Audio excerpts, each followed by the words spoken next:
Heureux de vous retrouver sur France 24, soyez les bienvenus dans votre journal de l'Afrique. Au sommaire, encore le Covid-19, confinement total pour Abuja et Lagos, début ce lundi soir, durée 14 jours minimum. Les deux villes nigérianes concentrent la plupart des 97 contaminations du pays. La lutte contre le Covid-19 au Cameroun, les consignes sanitaires du gouvernement peinent à être respectées, parfois pour des impératifs financiers. Nous irons à Yaoundé. Distribution de vivres, dons d'argent, Madagascar aide les plus démunis pendant le confinement. Via un plan d'urgence, 240 000 foyers sont concernés. Reportage France 24 à suivre. Près de 30 millions de Nigérians sous confinement dès ce lundi soir. Deux villes concernées, la mégalopole, Lagos, et la capitale, Abuja. Mesure en vigueur à 23h heure locale. Les magasins de nourriture et les stations-service resteront ouverts. Le pays enregistre près de 100 cas. Nicolas Germain. L'immense ville de Lagos avait déjà fermé ses écoles et les magasins non alimentaires. Mais beaucoup ont été surpris quand le président Muhammadu Buhari a annoncé un confinement total de 2 semaines à Lagos et Abuja. Il débute ce lundi soir. We're not fully prepared because the economic situation in Nigeria is not really good. It's very poor. Things are more costly than before. We only have enough food stuff at home to take care of the family. The 2 weeks is too long. Beaucoup de Nigérians disent que leur plus grande inquiétude n'est pas tant le coronavirus, mais plutôt de savoir comment ils vont pouvoir acheter de la nourriture pour tenir 2 semaines. Ils sont en effet nombreux à vivre au jour le jour d'activités informelles. They invite us to sit at home. They have to provide what we are going to need for us. As we are inside the house, no food for us. You see many people at house and no money to buy nothing for them. No store food.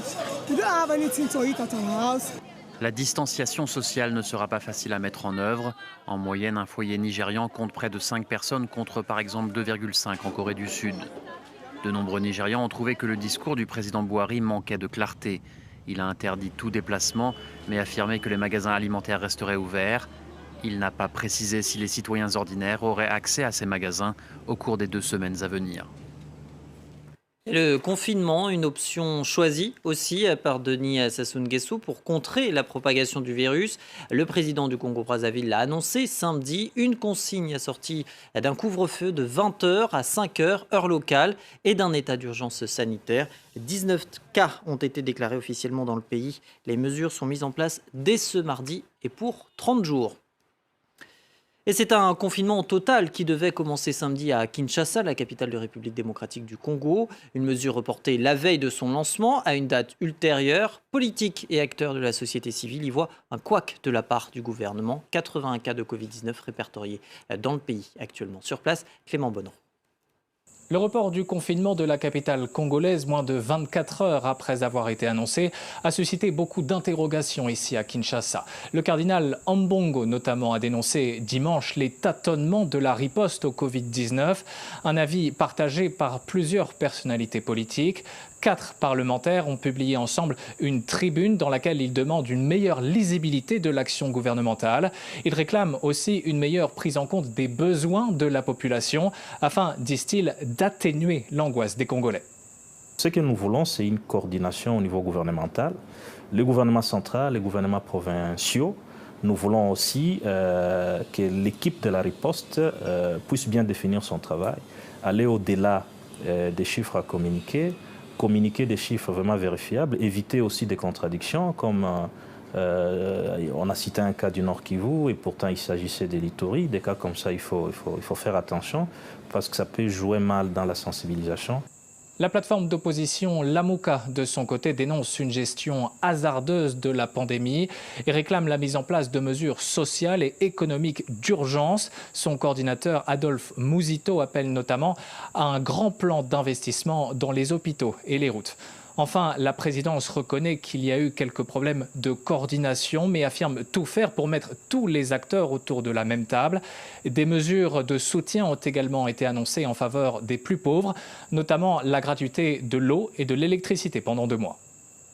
Et l'Afrique du Sud, elle compte 1326 cas et 3 morts. Elle est le premier pays du continent à avoir imposé à sa population un confinement total, alors même qu'aucun décès n'était rapporté. Cette mesure se heurte, vous allez le voir, à la réalité socio-économique du pays. 20% de la population vit dans les townships, pour certains des bidonvilles. Reportage au Cap de Caroline Dumais. L'Afrique du Sud a deux visages, celui de ses centres-villes où les messages de prévention sont partout et les rues désertes, et celui des quartiers populaires où les forces de l'ordre sont concentrées car le confinement n'est pas respecté. They must stay inside to prevent corona from spreading. Hey. Go inside the house. Pour nous, c'est difficile. Nos toilettes sont à l'extérieur, derrière la maison. Alors comment on fait pour y aller? Et la vie reprend ses droits dès que les policiers ont le dos tourné. Lucas habite dans un 3 pièces avec sa famille de 6 personnes. Impossible de rester enfermé. Ici, on vit au jour le jour. Alors 21 jours sans travail, c'est 21 jours sans salaire. La colère est plus forte que l'apport du virus. Déjà, les gens ici passent 5 à 6 heures à attendre l'eau au robinet parce que les services municipaux ne fonctionnent pas comme il faut. Alors si en plus, avec cette épidémie, on se retrouve avec des coupures d'eau, les gens vont finir par devenir fous. Pour soutenir la police, 3000 soldats ont été mobilisés. Les réservistes de l'armée ont même été rappelés. Forcer les gens à rester chez eux est une priorité, mais le gouverneur de la province du Cap est inquiet. Nous devons absolument éviter toute confrontation avec les forces de l'ordre. Il faut absolument éviter les abus de pouvoir des militaires. Nous avons déjà rencontré ce problème par le passé. La population a déjà été confinée et confrontée à l'armée. Ce n'est pas une situation confortable. Les autorités doivent pourtant agir au plus vite. L'Afrique du Sud enregistre déjà les taux d'infection les plus importants du continent. Le Botswana enregistre ce lundi ses 3 premiers cas de Covid-19. L'annonce a été faite par le ministre de la Santé. 3 personnes testées positives, actuellement en quarantaine.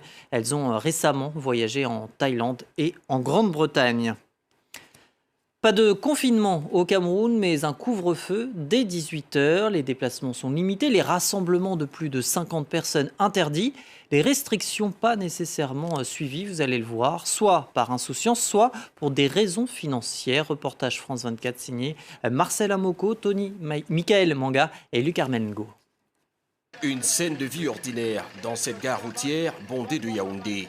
À l'heure de pointe, malgré l'épidémie de coronavirus, la grande affluence des passagers quittant la ville pour sa banlieue. Avec la main ici, s'il vous plaît, de monter. Se laver les mains, le seul geste barrière respecté par les voyageurs comme Jacques qui continue à s'entasser à plusieurs sans masque ni gants dans ce minicar appelé cargo.